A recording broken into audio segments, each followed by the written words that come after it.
face. This is your friend's baby, but who's asking for DNA?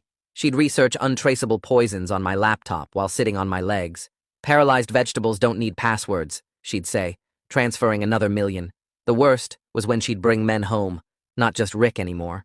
Dean, her trainer, strangers from bars. She'd F them in our bed while describing my helplessness. He watches everything but can't do shit, she'd tell them, and they'd laugh while using my paralyzed body as a footrest. Month 4 accelerated everything.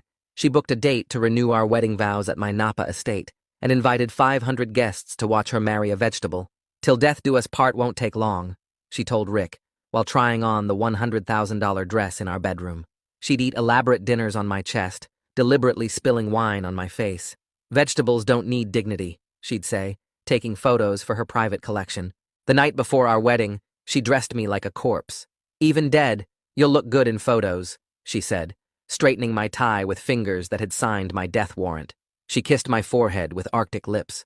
The second her car cleared the gates, I sat up. Elena pretended to love a paralyzed man, so I was going to paralyze her entire future. My spine cracked like bubble wrap as I pushed myself upright for the first time in 4 months.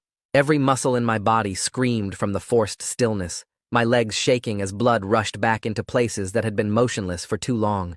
The bedroom door opened, and Layla walked in carrying 3 laptops, followed by Blake and my head of security, who'd been posing as my nurse. They spread documents across the bed while I stretched my arms, feeling pins and needles shoot through every nerve.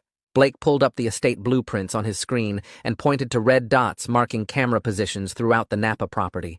We spent the next 6 hours going through every angle, every blind spot, making sure the backup cameras covered areas Elena might check. The security chief showed me footage from 12 different feeds, all recording to servers in 3 separate locations. Blake kept rubbing his forehead as we worked, finally pushing his laptop away to look me straight in the eye. He reminded me that without actual attempted murder on tape, I'd committed fraud, conspiracy, and about 15 other crimes that could land me in federal prison. The stakes weren't just money anymore, he said. My freedom was on the line if this went sideways. I nodded and kept reviewing footage while my muscles cramped from sitting upright after so long. My phone buzzed at 2 in the morning with the neurologist's name flashing on screen. His voice shook as he told me the medical board had started asking questions about my diagnosis. The head of security grabbed the phone and spent 20 minutes reminding him about his NDA, about the $2 million he'd already spent, about what would happen if he backed out now. The doctor finally calmed down enough to confirm he'd stick to the plan through tomorrow.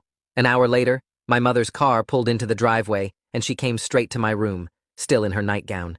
Her hands trembled as she sat on my bed, grabbing my face to look at me. She said she couldn't sleep, couldn't stop thinking